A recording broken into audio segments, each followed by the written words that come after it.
And I'm wondering about fear of success, because I know that that also is something that people think they don't have, but it's a huge thing because everything around you would then change. People treat you differently. Maybe people would be fearful of you or envious of you. Yes, it's terrible to have a lot of money. No. I live in a gated community. I know, it would be terrible. Part of it is a mythos of a golden door. Here I am, I have bad thoughts, I argue with my mom, I'm not a good enough person.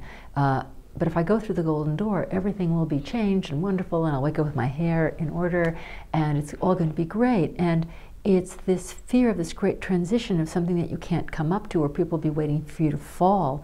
And there are people who, from envy, wait for you to fall.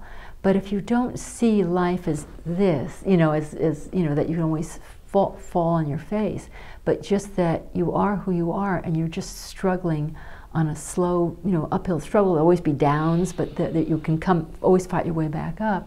I think some of that fear is that the publicity machines create an unrealistic vision of who you are when you write well.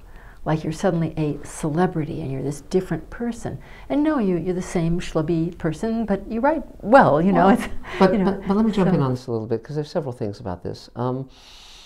Part of fear of success, I think, is fear of scrutiny. Because the moment you're on the world stage and the spotlight's on you, you're very worried that, again, as Elaine was saying, you could falter, you could fail, etc. But the good part of it is that, first of all, you get paid very well, and that's very nice. And but you have to make sure that the money doesn't rule you. So in other words, it's a good idea to keep your overhead low so that you don't have to take every job that's offered to you. We've turned down more work than we've taken because that allows us, first of all, to learn new skills. It also allows us to follow our own creative bent, whether or not it's immediately lucrative. So we're not ruled by money. We keep our overhead low. But also, there's two Hollywoods. There's a Hollywood of awful, materialistic, neurotic, crazy people who are destructive and toxic and dreadful. And they get a lot of the press. And there's another Hollywood, equally real, that's composed of people who are wonderfully talented, creating amazing work. They come from the heart, they love their families, they go home, they're not crazy, and they're doing it for the right reason. Each Hollywood is equally real, and those kind of people are all up and down the food chain. So what you have to decide is, first, which Hollywood you want to belong to, and secondly, which Hollywood you want to exemplify, you want to be. And so what I've done in my whole career, is I gravitate toward the good Hollywood. So when I started writing The Twilight Zone Companion, I was crawling through Rod Serling's attic. I was literally, and I was interviewing all the people who worked with him, and I was seeing what great people they were, creating great, wonderful work that changed the world, that made people better.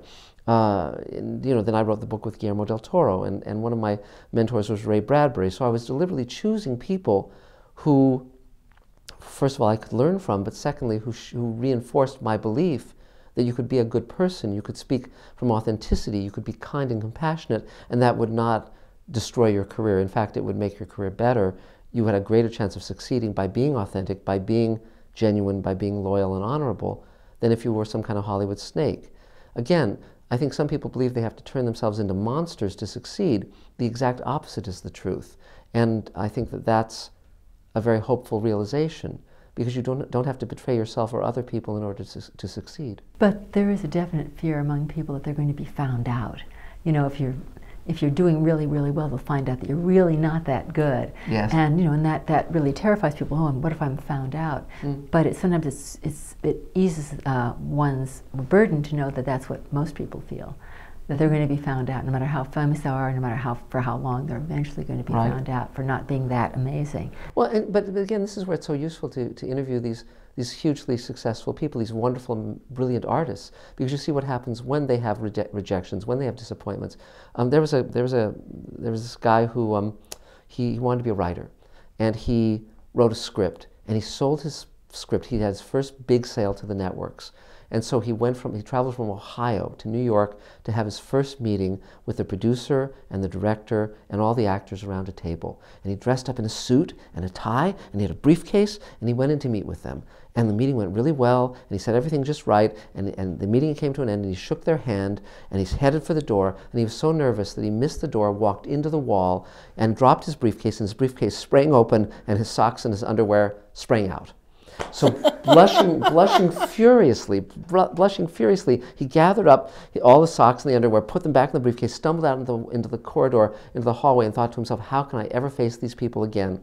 And the producer came out into the hallway and put his arm around this young writer, and he said, look, little friend, all they care about is what you have up here. And the writer was Rod Serling. And that was one of his first experiences in this industry. And so even Rod had those moments, and of course he became one of the great writers and one of the great showrunners. Which he didn't know. He didn't know. He died at age 50, and in the last interview he gave, the reporter said, do you think your work will last? And he said, good writing, like fine wine, has to age well with time. And he said, I think my work has been momentarily adequate. So he never knew. He never knew that Twilight Zone was going to be one of the great shows ever made, one of the greatest shows ever made, that would last and be even more popular now than when it aired. So it's really dangerous to aim for great. You just say, I'm going to do the very best I can and tell the deepest truth I possibly can, and just see what happens, Well, what you have control over is what you create. What you don't have control over is how it will be received. You don't have control over whether it will last. You don't have control over whether people will appreciate it. All you can do is say, okay, what's my truth? Rod used to say, about his own writing, he used to say, is this the truth as I know it, or better yet, as I feel it? Well, that's all we can do, really. All we have is our authenticity. All we have is our truth and our story. Which is what I always say to actors, because I used to coach, actors, and it was like, what is your most important job? What's the first job? And I get all kinds of answers, and I say, well, no, your most important job is to tell your truth. Yes. To tell the truth of your character, right. Whatever that is. And because that's what people will connect with and share, and that's where we go out of the out of the theaters feeling a little less alone and a little more connected, because we recognize the truth. Mm-hmm. If you're not telling the truth, there's a real disconnect. There was a television show with a showrunner, and they were dealing with a very painful subject, which was sexual abuse of children, adult survivors, and I was watching this clip of this show. And it felt completely bogus. And I thought, well, it's important to have this on television because people tend to feel very isolated by these kind of ugly incidents. But if you have it in an exploitative fashion, then it's the opposite. It has the opposite effect. It doesn't make people feel more connected or less shamed. It makes people feel more isolated because it's not their truth up there. Mm. And so I was quite offended by the show, not the topic, but the way in which it was handled. And I said, what research did you do for this? They said, oh, well, we just thought we could imagine what it would be like. And I thought, enough said, and right. That was really clear in this show. And so, the truth is very, very important. And if you don't know the truth and you're going to present what you want to be the truth, you better research it, because this isn't a joke. Well, you should know what you're talking about. Yes, you owe it to your audience. Yeah. You're being given a great privilege to speak to hundreds of thousands, or hundreds of people, thousands of people, millions of people. Mm. It's a great privilege. And if you lie, well, shame on you. It hurts people. It does. But also, and this guy was very, very successful. And so it's not our responsibility whether or not someone else succeeds or not, whether their work is deserving or not. It's our responsibility to tell our truth, to do our job. That's all we have control over, And also it's very important to know what's a game you can't win. So for instance, if you're pitching a story to a network or a studio and that's not what they want to make, then the question ultimately becomes, how committed are you to what you want to do?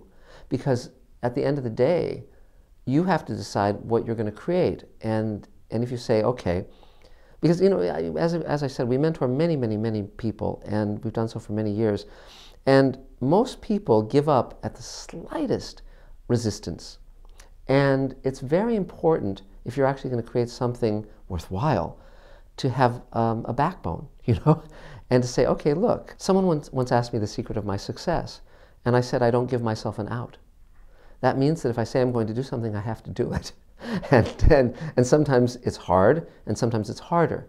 But it's irrelevant if it's hard. It's just what I take on, and I'm committed to doing it. But it's also exhilarating. It's so much fun. I love what I do. Yes, you don't want to ever hear somebody say, "Well, they won't let me." I don't know who "they" is. Yeah. But their imaginary playmates. Yes, Yeah. but if you know, buyer A doesn't want it, well, do your research and find buyer B and buyer C who is good with that kind of topic, who will help you say it. Well, but also in the old days, you know, when there were only 3 networks and it would cost millions of dollars and you had to shoot on 35 millimeter, then there was an excuse. If, like, for instance, Orson Welles, you know, the last 20 years of his life, he never got to make a movie. Well, that wasn't his fault. He was trying hard. It was just so expensive. He was in an art form that was crazily expensive. But nowadays, when you can buy, you know, I mean, everyone has a camera in their phone, for God's sake. If you want to make something, make it. You know, and there also is a question, you know, if you want a career in Hollywood, and by Hollywood I mean sort of this world art form that we work in, you have to say, well, what am I in it for? Am I in it because I want to be rich, because I want that Hollywood dream of the big house and the limousine? Well, that's one dream. It's not my dream, God knows. Or is it that you want to create something to share with the world? Well, if it's the latter, then anytime you say, well, they're not letting me do it, it means that you're just letting them stop you, and you're not saying, okay, what skills do I need to learn? Who do I need to affiliate with? If you decide that you're going to greenlight yourself, then you're free. But of course, you know, if you say they won't let me do it, then you've got your good excuse. Yes, and the question always is, do you want to live in the excuse or do you want to live in the action? You know, because, and again, you know, it's not for us to say what someone else should do, but it's up to us to... But isn't it tempting? Yeah, really.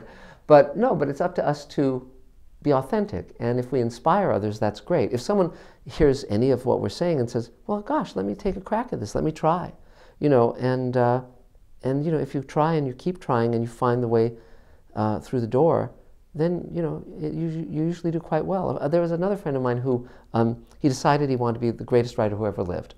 True story. And he went to a psychiatrist. And after an hour of talking about this stuff, the psychiatrist said to this young man, he said, well, I think I can cure you of this delusion, so you should come see me twice a week. And my friend left that session and decided that instead of doing that, he would just go for it. And that was Ray Bradbury. And he became, of course, one of the greatest writers of the 20th century. And Ray told me that story. He was my mentor for over 10 years. And so again, one man's delusion is another man's great accomplishment. And what determines that often is just the drive, You know, I think Ray once told me that his life was the story of someone who decided he was going to go somewhere and went.